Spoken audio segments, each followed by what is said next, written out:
Hey everybody, it's F-Bomb Fitzgerald, and in this game, I kept chipping at my opponent's castle structure until it finally broke, which was really satisfying. So the opening was pretty standard Sicilian defense, really nothing notable through the first opening game here. He castles, I try and, push his bishop out. Really nothing too notable happening. He claims the open file, putting me in check, but it doesn't do too much, and I can still castle myself. At this stage, this is the first real decision I have to make, and where I could either recapture here, but I don't love that because I feel like it fortifies his bishop's hold and also has his queen, have some power over this file. So I decided to just push prophylactically, kind of stifle his knight's development and, deny him the trade that he wanted. He comes in aggressive, clearly attacking this knight, which is fairly weak. I decide to just push his bishop, and then I make the trade on my own terms. He comes in. This pawn is potentially weak, especially if he attacks it with this pawn.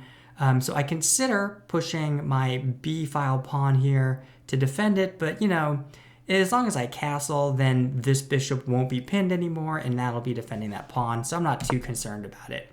So instead, I push his bishop again. He trades, I trade. I feel good about this trade because now this rook feels a lot more active on this file.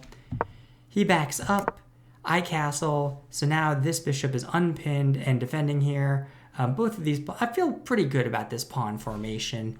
And if you look at his development right now, these pieces are pretty stifled. I mean, his white bishop's not doing anything in this position. His black bishop is covering these squares, but really just a lack of development on his queen side.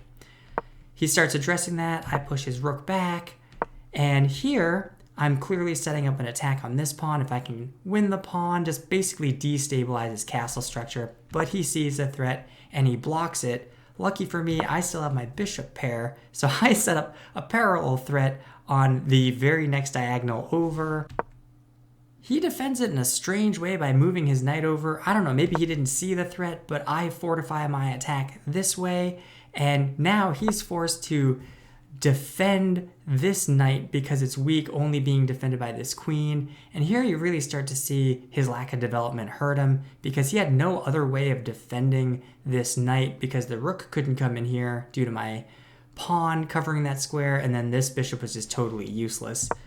So what I start as a combination attack is I contest the file, the idea being that if I can trade off rooks, then he'll no longer have his queen defending this knight, and I can effectively win a piece. He does this move I don't understand. I don't care. I trade the rooks. Yeah, I'm giving up the file, which is always a little bit dangerous for back rank reasons, but I did win the piece back straight away, and now he's really destabilized over here. He doesn't have a rook in play. He has no other pieces that can meaningfully help other than his queen. So I'm liking that a lot. I decide to really press the attack and bring my bishop to the back rank, threatening a checkmate by bringing my queen in here to g2. He sees that threat. He defends it by bringing his queen over. And I go ahead and just reclaim the open file. My plan is going to be keep putting pressure in on his castle side structure. He trades, I trade. Doesn't really do too much for him. I don't understand the purpose of this move, but I also don't overthink it too much. Instead, I start attacking this pawn structure my plan is just keep pushing this pawn up until he either trades it and then I can bring more pieces in, or he's forced to destabilize his structure by not having his pawns defend each other. Either way, I'm going to keep pushing that f-file pawn. Here, he's clearly setting up to try and win back the piece that he lost because now he has both these pieces attacking the bishop. I just moved to safety, not a big deal. At this stage, I had a few different ideas. I was tempted to kind of relocate my bishop over to g4, basically push his queen back out and also protect this pawn in the process. But then I thought, you know what? If I move the pawn, he can't really threaten anything on the back rank. So that's what I go ahead and do. He brings his rook over. I think just trying to set up this discovered attack. If he captures here, I'm going to have to move my king over. But that doesn't do all that much. So instead of prophylactically moving my king to h8 to defend before the discovered attack comes, I decide to stay aggressive. That's always my mantra in a blitz game, especially when I'm up a full minute and he only has 2 minutes left. So I bring my rook all the way back to the second rank. He does his discover check, that's fine, I move, doesn't really do too much. Now he comes back to defend this weak pawn, but this pawn is still completely undefended. So I go ahead, grab it, put him in check, and yeah, at this stage, I still have my bishop pair super active in here, you know, really cutting off the squares. His queen doesn't have a lot of places to go, and this white bishop has pretty much done nothing the entire game. Either way, I decide to grab the free material while I can just to simplify things, even if it loses me a little bit of tempo. I kind of like this counterattack on his part where he's attacking this weak bishop here. So what do I end up doing here? Oh, I completely ignore the threat. Oh yeah, I like this counterattack.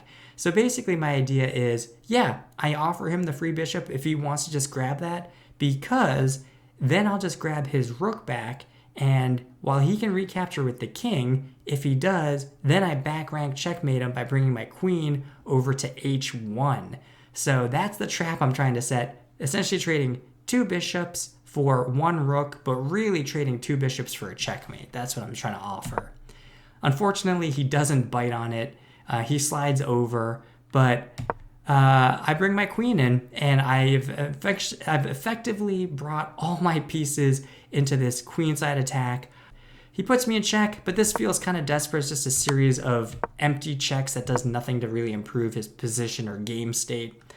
So at this stage, I go in for the kill. I put him in check. He's out of squares to run to. Put him in another check, just kind of forcing him back and forth. And at this stage, I actually have checkmate. I actually see checkmate on h2. If I just slide the queen over, I win the game. But because I'm up so much time, I decide to be mean, put him in check, forcing him to 1 square, discovered check, grabbing his queen. Is it a mistake? Yeah, technically, but I thought it was more fun. He grabs, I grab. This is a mistake because now I just go ahead and do the checkmate.